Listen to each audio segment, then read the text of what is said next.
할렐루야. 하나님의 전을 찾은 여러분에게 하나님의 은혜와 평강이 함께 하시기를 주님의 이름으로 축복합니다. 오늘은 그리스도의 향기라고 하는 제목으로 하나님의 말씀을 전하겠습니다. 여러분, 오래전에 김선아 씨가 하는 그 한불 화장품 광고를 기억하시는지 모르겠습니다. 이런 멘트가 있었어요. 낯선 여자에게서 그의 향기를 느꼈다. 이 화장품이 엄청나게 팔려나갔죠. 그런데 이것을 목사님들이 딱 듣고서 목회자 버전으로 이렇게 또 바꿨습니다. 낯선 목자에게서 내 양의 향기를 느꼈다. 여러분, 교회가 한참 부흥할 때 이렇게 그냥 계속해서 교회 안으로 성도들이 몰려왔어요. 그런 때가 있었습니다. 하나님이 부흥을 부어주셨어요. 그런데 그런 때에 큰 교회들은 또 더 크게 성장하였습니다. 그런데 많은 사람들이 처음 예수님을 영접하고 하나님께로 돌아오는 것보다는 교회가 이제 교회에서 교회를 옮기는, 작은 교회에서 큰 교회로 가는 그런 수평 이동을 통해서 부흥하는 그런 큰 교회들이 생겨난 것이죠. 그래서 대형 교회들이 그때 탄생을 한 것이죠. 여러분, 어쨌든 이제 농담처럼 하는 그런 광고 멘트였지만 우리에게 정말 이렇게 무언가 저 교회 가면 뭔가 이렇게 더 이렇게 나은 삶이 개선되고 나음이 있을 거라고 생각해서 이제 그 교회에 대한 소문, 향기를 이렇게 맡고 그 교회로 가는 것이죠. 여러분, 어쨌든 우리 삶에는 향기가 나든지 냄새가 나든지 하게 되어 있습니다. 경찰들은 범죄자를 쫓으면서 범죄의 냄새를 찾아가 다니지 않습니까? 개미하고 또 이 꿀벌은 단내를 찾아서 그렇게 다니는 거예요. 여러분, 마찬가지로 우리의 삶의 행적에는 반드시 냄새가 나게 되어 있습니다. 이게 좋은 냄새면 향기라고 하지만 그게 나쁜 냄새면 악취라고 하는 것이죠. 바울은 자신의 삶과 자신의 복음 사역과 일생을 그리스도의 향기를 나타내는 삶이라고 그렇게 오늘 본문에 표현하고 있습니다.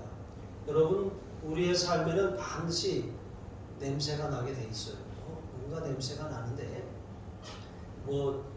제가 이렇게 어렸을 때 저희 아버지가 이렇게 술을 많이 드시고 늦게 들어오시고 이러면 어머니가 그때는 이제 다 한 방에서 다 잤잖아요. 쭉 누워갖고 이렇게 자고 그런데 어머니가 이렇게 주무시다가 문이 드르륵 하고 열리는 소리가 들리면 아유, 거기서 또 죄 짓고 들어왔구만, 죄 냄새가 나네, 또 이러세요.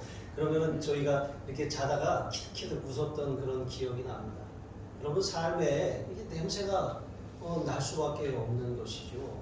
근데 이 바울은 우리가 그리스도인이라면 마땅히 그리스도의 향기가 나야 그게 정상인데 그리스도의 향기가 아니라 교회에도 또 성도에게도 그런 사람 냄새가 나고 악취가 나고 죄의 냄새가 나고 이렇게 하는 것에 대해서 우리 자신을 좀 점검할 필요가 있는 것입니다. 여러분, 바울의 삶은 어떻게 하면 우리가 그리스도의 향기를 내는 삶을 살 수 있는지 그것을 우리에게 교훈하고 있습니다. 첫 번째로 그리스도의 향기를 내는 삶은 상황이 아니라 성령의 인도를 따라 사는 삶입니다. 12절에 보시면 우리가 이제 상황에 끌려다니다 보면 자꾸 불안해지고 뒤를 돌아다보게 될 수밖에 없어요. 하지만 성령의 인도함을 따라 살면 평안함과 삶의 안정감이 있거든요. 바울이 지금 3차 전도 여행 중에 있어요. 그러니까 AD 58년경에 마게도냐를 거쳐서 이제 고린도에 들어가는 길에 드로아라고 하는 곳에 들렀어요. 그래서 갔는지 모르겠지만 거기에 이렇게 들렀는데 고린도 교회에 파송한 디도라고 하는 이 사람을 통해서 고린도 교회의 문제를 해결하고 고린도 교회의 소식을 이제 가지고 디도가 드로아로 오기를 기다렸던 거예요. 드로아에 내려갔던 것이죠. 그런데 마침 디도를 기다리는 동안 그곳에 전도의 문이 열렸습니다. 고린도전서 16장 8절로 9절에 보시면 내가 오순절까지 에베소에 머물려 함은 내게 광대하고 유효한 문이 열렸으나 대적하는 자가 많음이라. 바울이 에베소에 있을 때 전도의 큰 문, 아주 유효하고 광대한 문이 열렸어요. 하나님이 복음을 효과적으로 전할 수 있는 큰 기회를 주신 것입니다. 그런데 성령이 역사하시는 곳에는 반드시 마귀도 역사하기 마련인 것이죠. 대적하는 자가 많음이라. 또 골로새서 4장 3절에 보시면 또한 우리를 위하여 기도하되 하나님이 전도할 문을 우리에게 열어주사 그리스도의 비밀을 말하게 하시기를 구하라. 내가 이 일 때문에 매임을 당하였노라. 그러니까 바울은 골로새 교회에 자신을 위해서 전도할 문을 열어달라고 중보를 요청한 것이죠. 여러분, 바울의 이러한 고백을 통해서 우리가 깨닫는 것은 전도할 문은 사람이 여는 게 아니에요. 사람은 가서 두드립니다. 하나님의 명령을 받아서 가서 두드리지만 그 문을 열어주시는 분은 하나님이시라고 하는 사실입니다. 이렇게 우리가 하나님의 주권에 속한 것을 믿고 하나님 앞에 우리의 사명을 감당하는 거예요. 열심히 수고하고 최선을 다해서 두드리는 거예요. 안 열린다고 낙심할 것도 아니고 더 굳게 닫혀버린다고 우리가 실망할 것도 아니에요. 우리는 그저 두드릴 뿐인 것이죠. 그러나 그 문을 여시는 분은 하나님이시라고 하는 사실이에요. 그래서 바울이 드로아의 그리스도의 복음을 위하여 드로아의 이름에 주 안에서 문이 열렸으되 그랬잖아요. 복음을 위해서 바울이 한 일은 나아간 거예요. 그는 하나님의 말씀 명령에 순종해서 앞으로 나아갔습니다.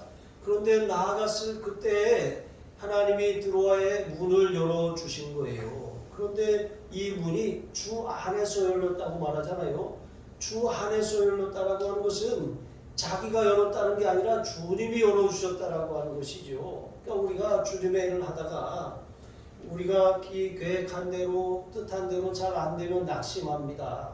때로는 화를 내기도 하는 것이죠. 그러나 여러분, 우리는 그저 최선을 다할 뿐이지 결과를 우리가 만들어내는 게 아니에요.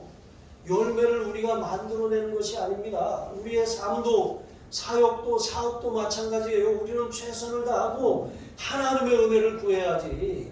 우리가 막 최선을 다하면 당연히 잘 될 것이라고 착각하는 것, 여러분, 이것은 교만입니다. 우리는 최선을 다하되 하나님, 이제 저의 최선을 하나님의 손에 올려드립니다. 오병이어와 같이 지극히 작은 소년의 도시락을 올려드린 것 같이 주님, 제가 할 수 있는 최선을 다했습니다. 이제 주님 이것을 축복하셔서 풍성한 은혜와 열매를 허락하여 주옵소서. 여러분, 이렇게 기도하며 살아야 할 줄로 믿습니다.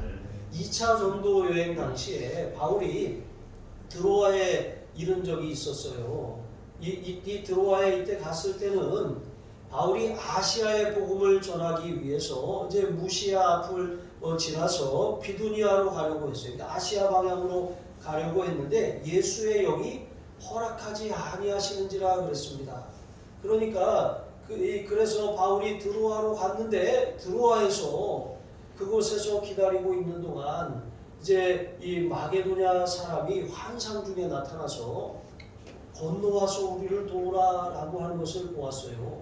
그래서 바울이 이제 하나님이 아시아로 가는 걸 막으시고 다시 이제 드로아로 내려와서 기다리는 동안 마게도냐의 환상을 보여주셨으니까 하나님이 나를 마게도냐로 인도하시는구나 하는 하나님의 부르심으로 알아들은 거예요. 그래가지고 이제 복음 사역의 방향을 아시아에서 유럽으로 바꾼 거예요. 그래서 유럽의 관문 마게도냐로 들어가서 마게도냐의 첫 성인 빌립보에서 복음을 전한 것이죠. 그리고 안식일에 기도하러 나갔다가 루디아라고 하는 여인을 만나죠. 그래서 그 여인의 가정에서 빌립보 교회가 시작된 것입니다. 여러분, 이렇게 하나님이 열어주시는 길을 따라 이렇게 가는 것이죠.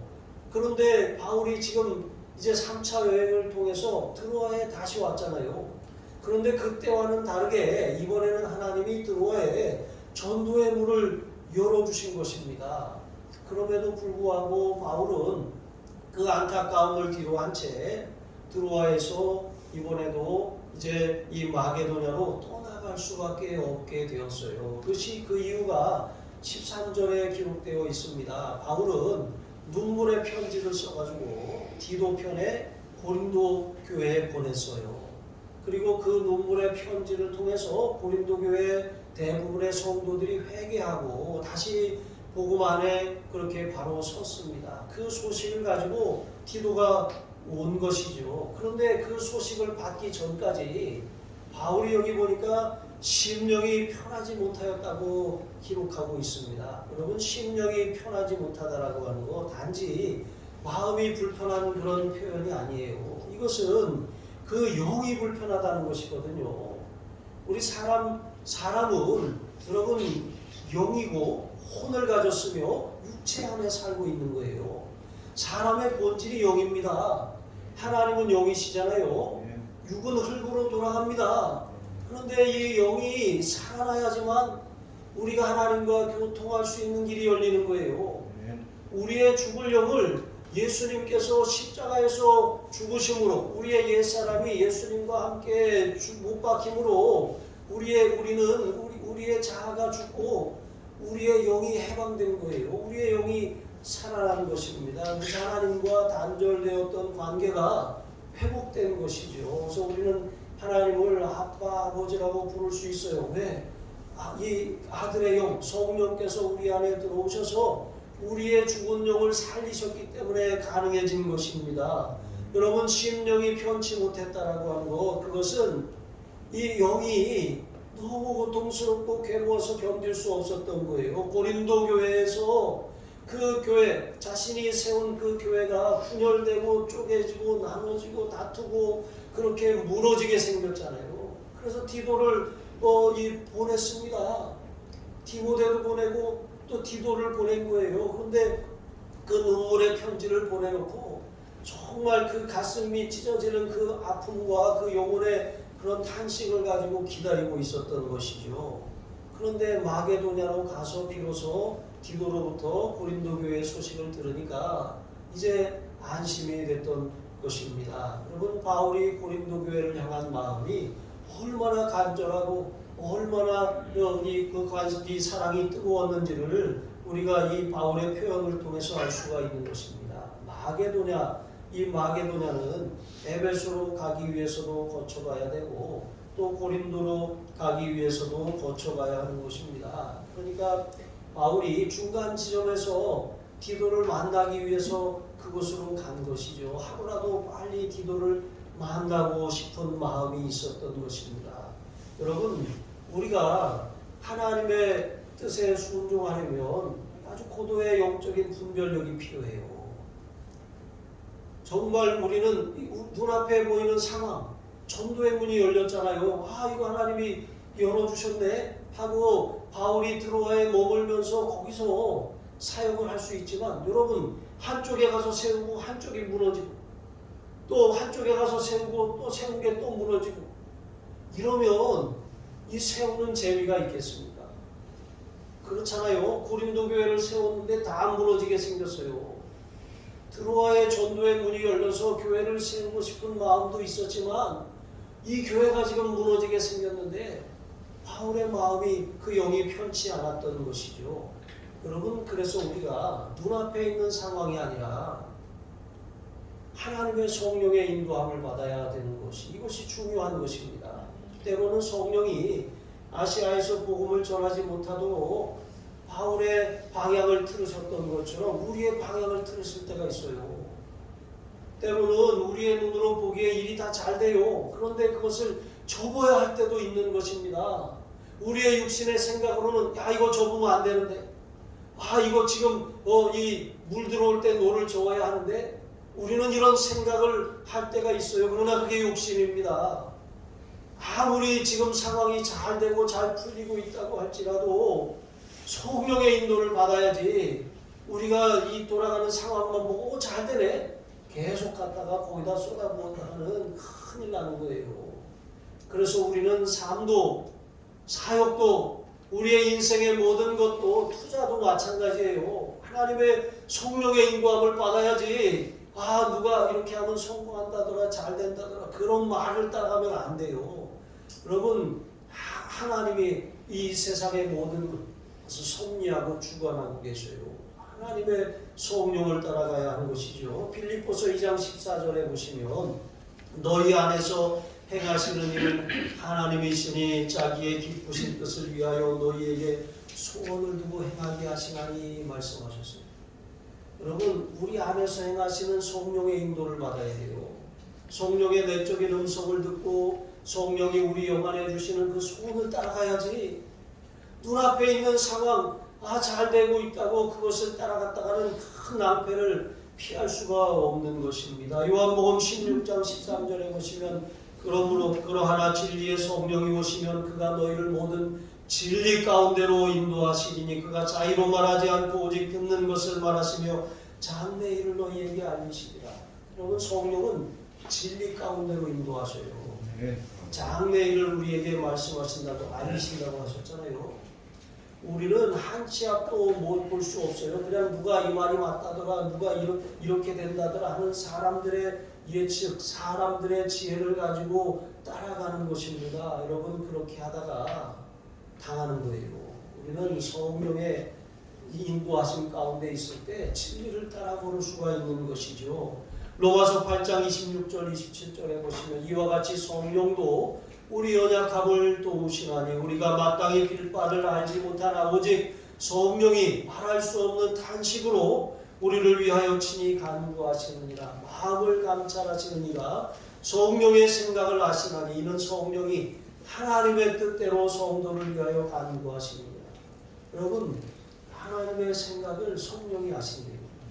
성령의 의지에서 기도할 때, 성령의 음성에 귀를 기울일 때 우리는 실수하지 않고 똑바로 걸어갈 수가 있게 되는 거예요. 마가복음 4장 1절에 보시면 그때 예수께서 성령에게 이끌려 마귀에게 시험을 받으러 광야로 가사. 여러분, 마귀에게 시험을 받으러 광야로 가시는데 누가 이끄셨어요? 성령이 이끄셨어요. 이 부분에 대해서 마가복음은 이렇게 표현합니다. 1장 12절에 성령이 곧 예수를 광야로 몰아내신지라. 성령님이 예수님을 광야로 몰아내셨대요. 여러분, 성령의 강권적인 역사가 있다는 거예요. 어떨 때는 우리를 이렇게 조용한 사인으로 마치 초록불이 켜지듯이 인도하실 때도 있지만 우리를 강권하실 때도 있는 것입니다. 사도행전 8장 29절에 보시면 성령이 빌립도로 이르시되 이 병고로 가까이 나가라 하시거든요. 이디오피아 내시 간다게에게 성령이 빌립을 이끄셨어요. 여러분, 우리를 성령이 이끄시는 곳으로 가야 되는 것입니다. 무릇 하나님의 영으로 인도함을 받는 사람은 곧 하나님의 아들이라고 했습니다. 우리가 하나님의 자녀라면 마땅히 성령의 인도를 따라 살아야지 상황을 보고 판단하고, 물론 상황을 판단해야 되고 우리가 잘 관찰을 해야 됩니다. 하지만 최종 결정은 성령의 인도를 따라야 하는 것이죠. 충분히 숙고하고 충분히 살펴보았다면 기도해야죠. 기도해서 성령께서 가라 하면 가고 멈춰라 하면 멈춰야죠. 그냥 갔다가는 이 철길에서 차단기가 내려왔는데도 그냥 뚫고 지나가는 차와 같은 것입니다. 두 번째로 그리스도의 향기를 나타내는 삶은 항상 이기게 하시는 하나님만 바라보는 것입니다. 오늘 우리가 부른 찬양 있잖아요. 왜 슬퍼하느냐, 왜 걱정하느냐, 무엇을 두려워하느냐, 아무 염려 말아라. 큰 어려움에도 큰 아픔이 있어도 내가 너와 항상 함께하리라 그러셨잖아요. 여러분, 우리는 상황이 아니라 성령을 따라가는 사람입니다. 그리고 또 우리는 우리의 환경 또 상황 주어진 것을 의지하는 것이 아니라 항상 하나님만을 의지하며 사는 사람들이에요. 그러니까 뭐 다 필요 없다는 게 아니에요. 돈도 필요 없고 집도 필요 없고 다 필요 없다는 게 아니에요. 우리의 손에 쥐었지만 그것을 의지하지 말고 하나님을 의지하라고 하는 거예요. 여러분, 모세는 하나님의 지팡이를 들었어요. 하나님의 지팡이에요. 지팡이가 능력이 아닙니다. 손에 잡은 게 능력이 아니에요. 그 지팡이를 잡은 손, 그 손을 하나님이 붙들어 주실 때 손에 있는 게 능력이 되는 거지. 하나님이 붙들어 주시지 않으면 아무리 손에 일확천금을 가졌다고 할지라도 그것은 능력이 될 수가 없는 거예요. 삼손은 나귀 턱뼈 하나로 1000명이나 되는 블레셋 병사들을 쓰러뜨렸어요. 나귀 턱뼈가 능력이 아니에요. 그것이 무기가 아닌 것입니다. 그 작은 손에 능력이 있는 것처럼 하나님께서 그에게 능력을 주실 때 그것 또한 그 나귀 턱뼈가 능력이 되는 것 아니겠습니까? 우리의 삶도 마찬가지인 것입니다.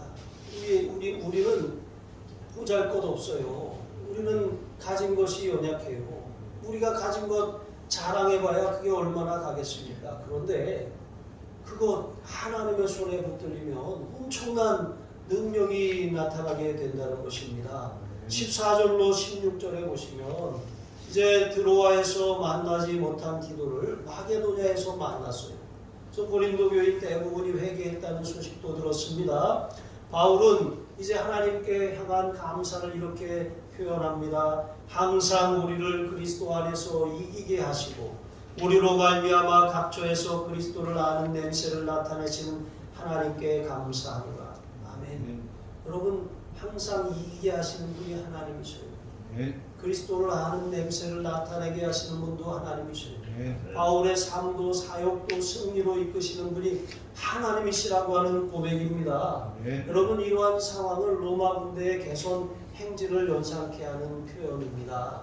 이 로마의 황제나 이제 장군들이 이제 이 주변의 나라들과 싸워 승리하고 돌아올 때 이제 적장을 사로잡고 그 포로들을 사로잡아서 그들이 이제 카피톨리나 언덕으로 올라갑니다. 행진을 하는 거예요. 그렇게 승리의 행진을 하고 그렇게 카피톨리나 언덕 꼭대기에 있는 주피터 신전으로 올라가서 거기서 이제 그들이 희생 제사를 드리고 거기서 향을 피웁니다. 그러면 그 향이 온 시내에 진동을 하는 거예요.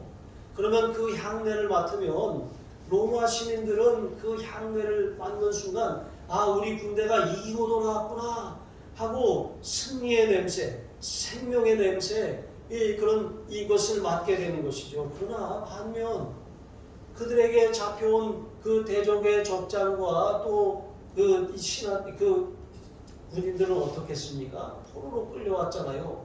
그 향기가 끝난 다음에 그 적장은 광장으로 끌려가서 이 처형을 당하는 것입니다. 그리고 그 군대는 그 순간 다 포로가 이제 노예로 그렇게 되는 것이죠. 그러니까 그들에게는 죽음의 향기, 사망의 향기가 되었다라고 하는 것입니다.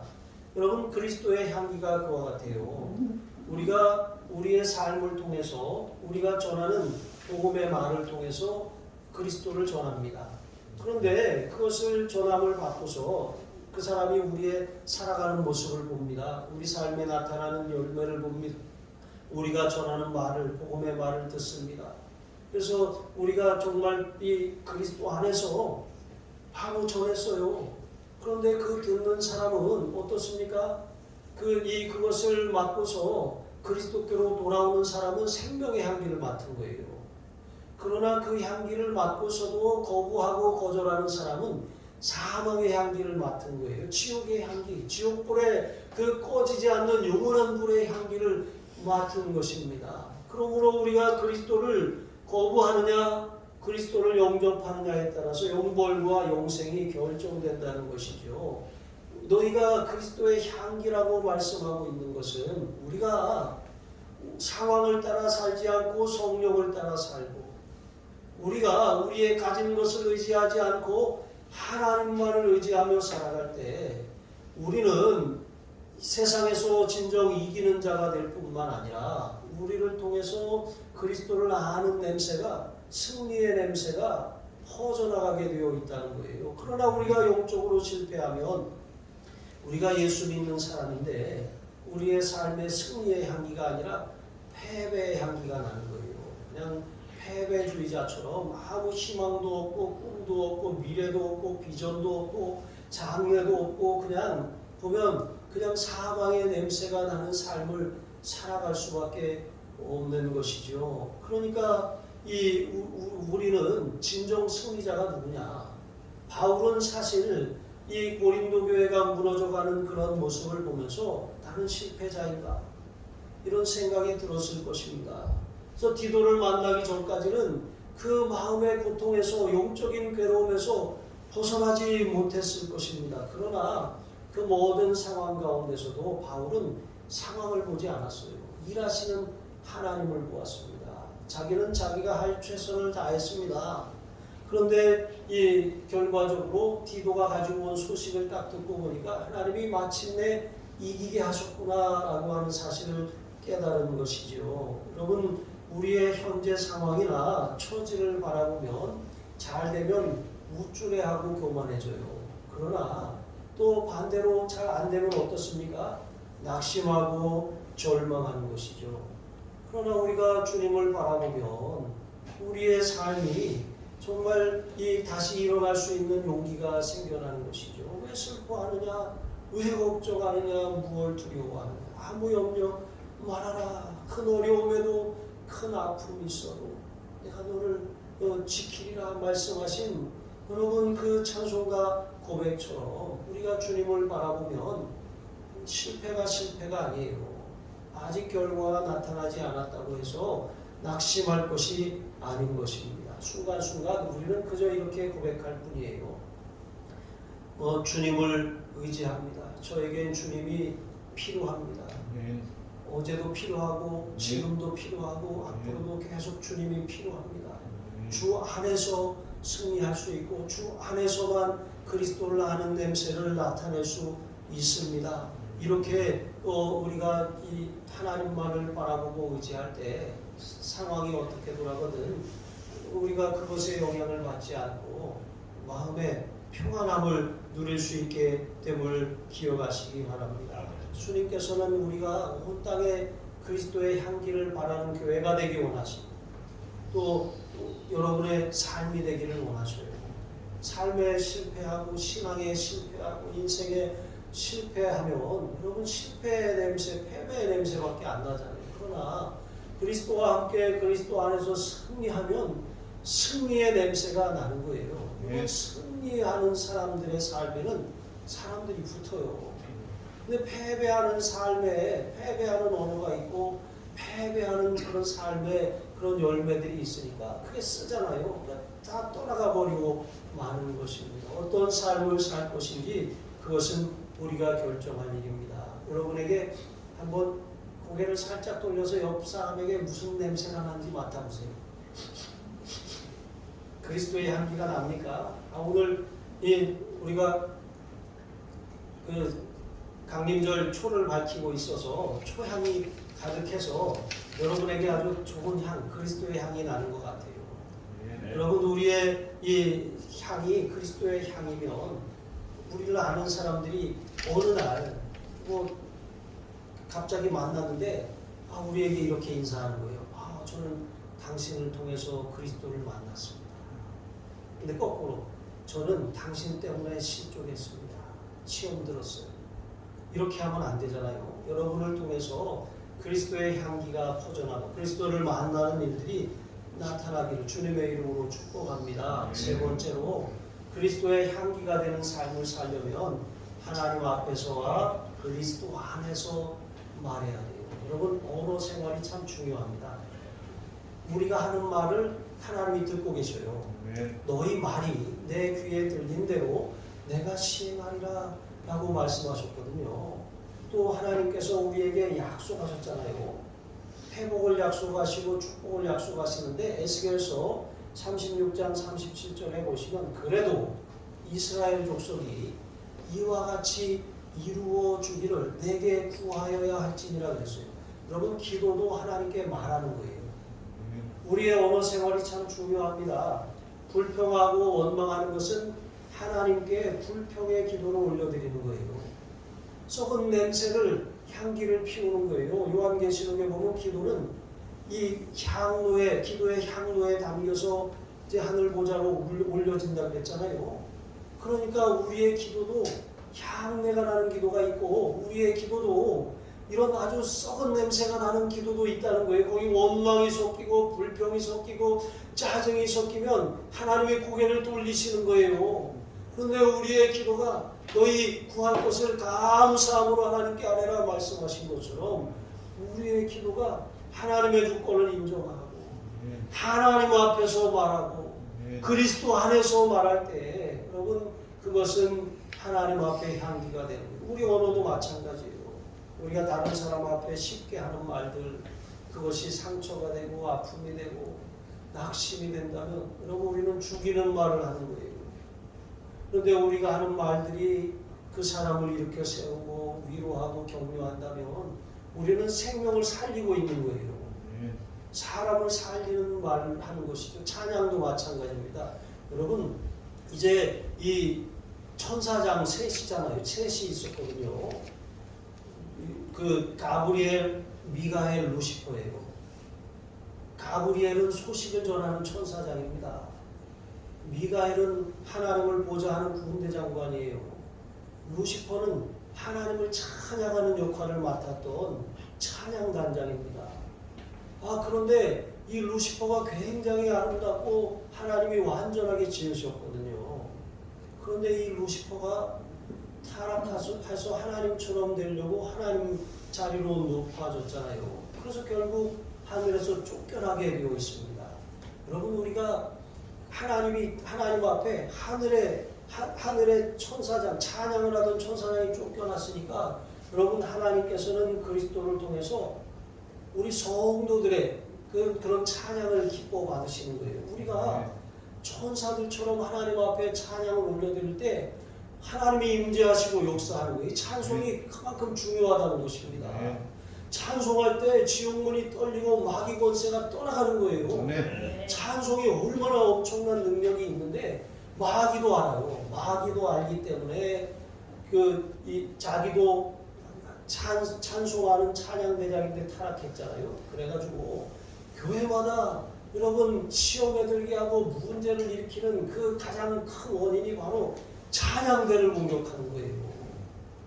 여러분 제가 있었던 교회에서도 얼마나 그 찬양대에 문제가 많이 생기는지 지휘자가 사고를 치든지 찬양대장이 사고를 치든지 막 찬양대원들끼리 사고를 치든지 입에 담지 못할 그런 일들을 통해서 아주 그냥 예배를 더럽히는 그런 일들이 너무나도 자주 일어났던 것입니다. 그래서 우리가 특별히 하나님 앞에 찬양할 때는 더 겸손하고 더 하나님 앞에 바싹 낮아지고 충분히 기도해야 하는 것입니다. 그렇지 않으면 이 앞에 선 사람이기 때문에 얼마든지 가만히 우리를 높이는 마귀의 전략에 넘어갈 수밖에 없는 것입니다. 그래서 우리는 내 모습은 감추시고 주님만이 영광을 받으시옵소서 이렇게 해야 되는 것이죠.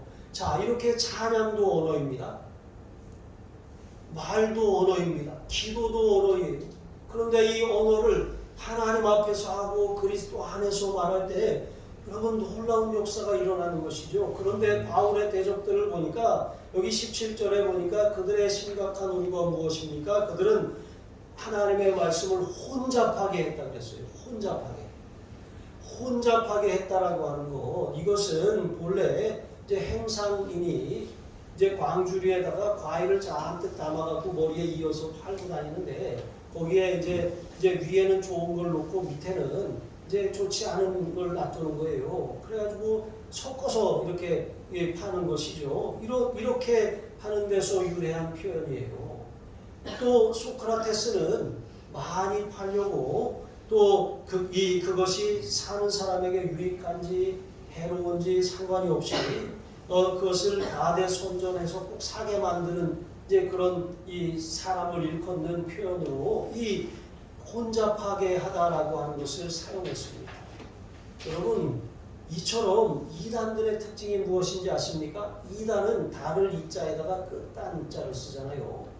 그러니까 끝이 다르다는 거예요. 위에는 복음하고 똑같이 포장을 했어요. 겉에는 복음입니다. 그런데 속을 들여다보면 아주 우리를 사망으로 이끌어가는 교주가 들어있고 거기에 거짓 교훈이 들어있고 그리스도께서 육체로 오심을 부인하고 다른 보혜사가 있다고 말하고 다른 그리스도가 있다고 말하고 다른 성령이 있다고 말하고 자기가 하나님이라고 말하는 거예요. 이렇게 포장하고 감추어 있는 것이죠. 여러분 이와 같은 일들을 행하는 것이 바로 이단들이고 거짓 교사들이라고 하는 것이죠. 이들은 말씀을 혼잡하게 하는 자들이에요. 교회를 어지럽히고 무너뜨리고 신앙을 아주 파괴하는 자들인 것이죠. 그러나 바울은 어떻게 했다고 말합니까? 자기 자신은 순전함으로 했다고 말합니다. 순전함. 여러분 이 순전함이라고 하는 말은 마치 이제 태양의 그 강렬한 빛을 이렇게 비추어서 그 빛 앞에 딱 드러나면 빛이 이렇게 색깔되게 하잖아요. 여러분 터널 안에 딱 들어가면 색이 아무 소용도 없어요. 다 회색으로 까만색으로 변하는 것이죠. 불을 켜지 않는다면.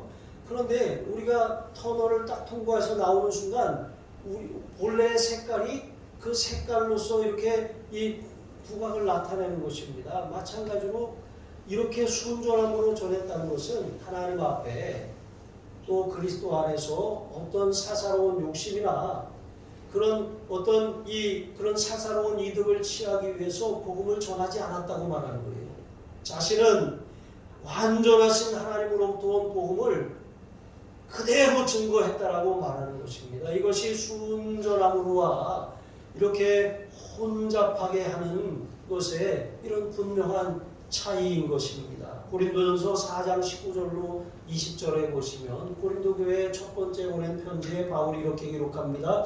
주께서 허락하시면 내가 너희에게 속히 나아가서 교만한 자들의 말이 아니라 오직 그 능력을 알아보겠으니 하나님의 나라는 말에 있지 아니하고 오직 능력에 있습니다.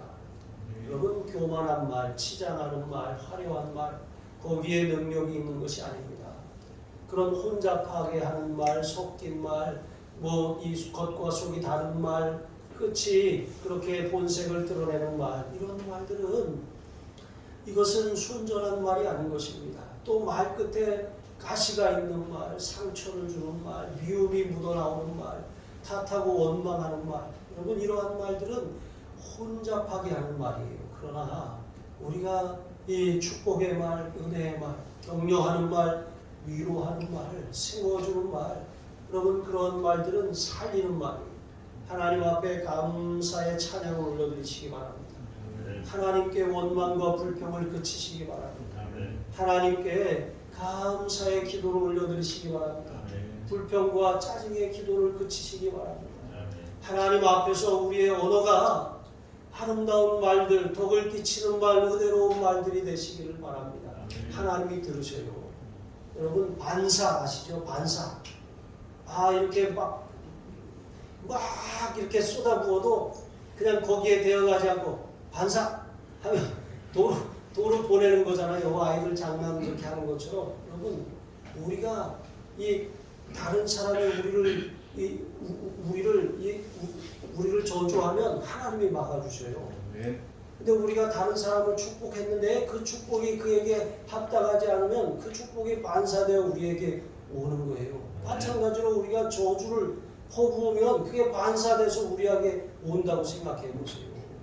우리가 상대방에게 말할 때 주의해야 될 이유가 거기 있는 것입니다.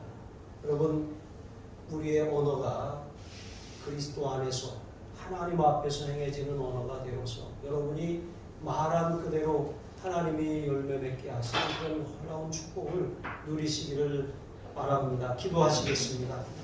하나님 아버지, 언제 변할지 모르는 상황이 아니라 성령의 인도하심을 구하며 따라가게 하여 주옵소서. 인생도 사업도 사역도 우리의 힘이나 능력이 아니라 항상 이기게 하시는 하나님만 의지하게 하여 주옵소서. 내 생각에서 나온 나의 말이 아니라 말씀을 통해서 하늘이 땅보다 높음 같이 깊게 높으신 하나님의 생각을 따라 말하고 말한 대로 살아서 말한 대로 말씀 안에 있는 축복이 풍성한 열매로 거두어지는 삶을 살게 하여 주옵소서. 감사하며 축복하며 예수님의 이름으로 기도합니다. 아멘.